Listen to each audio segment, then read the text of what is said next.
तो कैसे फूल और पत्थर में वो किरदार निभाकर हीमैन का खिताब अपने नाम किया। हीमैन के नाम से ही धर्मेंद्र आज भी जाने जाते हैं, उनको हीमैन के नाम से ही लगातार जाना जा रहा है। लेकिन कैसे लोअर मिडिल क्लास का ये लड़का पूरे दिलों पर राज करता है, ये हर किस्से में शशि जी अपने हर इंटरव्यू में कहीं ना कहीं धर्मेंद्र के द्वारा बताया जाता था।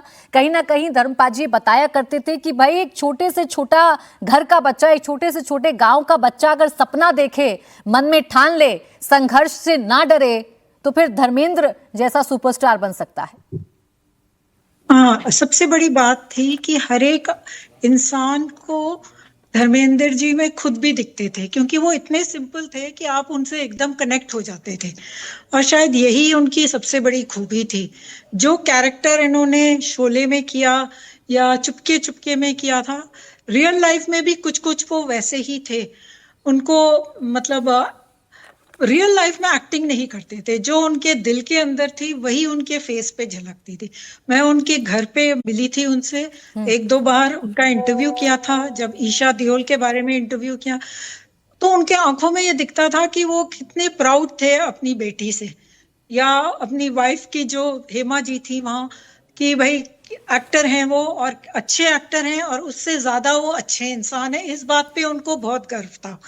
तो ये चीजें जो है वो एक नॉर्मल फादर की वो क्वालिटीज हैं जो उनमें दिखती थी।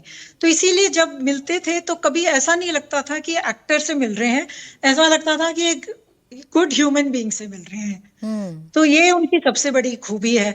इसीलिए आज उनके डेथ पे ये नहीं, हमें ऐसा नहीं लगता कि एक एक्टर की डेथ हुई, ऐसे लगता है कि वी लॉस्ट somebody जो हमारे परिवार के हैं और हमें उनसे एक कनेक्शन था।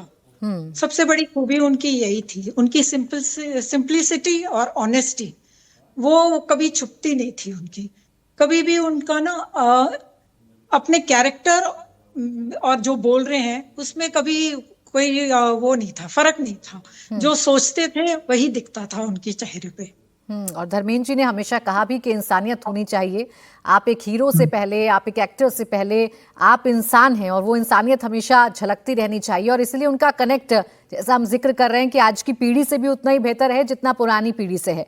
धर्मेंद्र की सबसे बड़ी खासियत यही थी कि वो कभी बीते दिनों के एक्टर बनकर नहीं रहे। जनरेशंस बदलती गई, लेकिन धर्मेंद्र को सबका प्यार मिला और धर्मेंद्र ने सबको प्यार बांटा भी। एक बार उन्होंने खुद बताया था कि नए जमाने और नए उम्र के एक्टर से उनका कितना प्यारा रिश्ता है, कौन उनसे कैसे मिलता है, कौन उनसे कैसे बातें करता है, और सबसे अहम ये भी कि क्यों दशकों बाद भी धर्मेंद्र सबके फेवरेट धर्मपाजी थे। सलमान हमेशा जहां मिलते हैं वो बोलते हैं मेरे पिछली पीढ़ी के वो एक स्टार हैं जो मेरे जैसे हैं, मैं उनके जैसा हूँ। हाँ, मैं भी यही कहता हूँ ऑलवेज। वो मैं तो कभी कभी यही बोला कि मेरा तीसरा बेटा है, वो मुझ पे ज़्यादा गया है ऐसे कहा था। Is a very nice, very affectionate. Salman नहीं पहुंच पाए थे, वो शूट कर रहे थे। ही वाज शूटिंग इन गोवा। हाँ, आपने मिस किया उन्हें? नहीं, हाँ, मिस तो होते हैं ना सारे। वो इस मौके पे सब इकट्ठे हो जाए। बस Shahrukh same way, he loves me.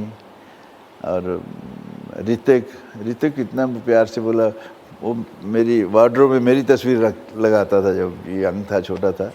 खुद ही बोलता है कि मैंने ये सारे all of them, I think I am very lucky that I have that love from them. Amit ji ने ट्वीट किया ट्रेलर देखने के बाद, इट्स अ ग्रेट। मैंने फिर फौरन फ़ोन भी किया था, ही वाज शूटिंग इन भोपाल। मैं थैंक यू, नहीं पाजी फिल्म बहुत अच्छी है, बहुत मैंने लगा कि मैं तो लगा देख के, ट्रेलर देख के मज़ा आ गया। वो पाजी कहता है मुझे।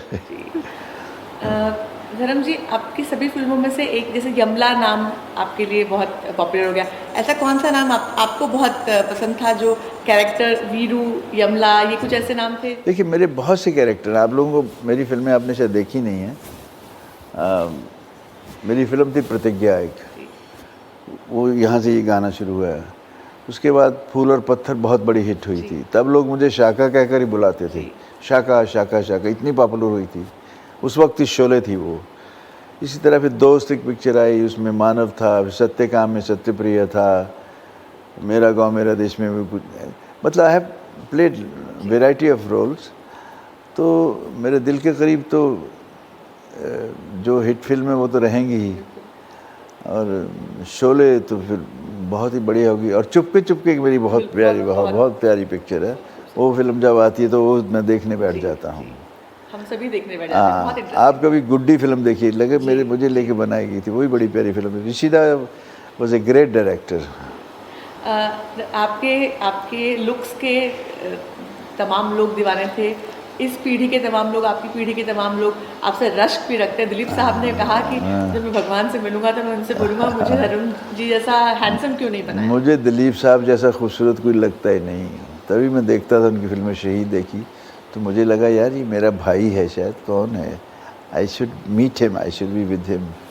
तो वो भी मुझे उतना ही प्यार देते हैं। आप इतने हैंडसम थे कि पूरे देश की लड़कियां आप पर फिदा थी। My तो God. उस जमाने में आपने इस चीज़ का फ़ायदा उठाया या नहीं?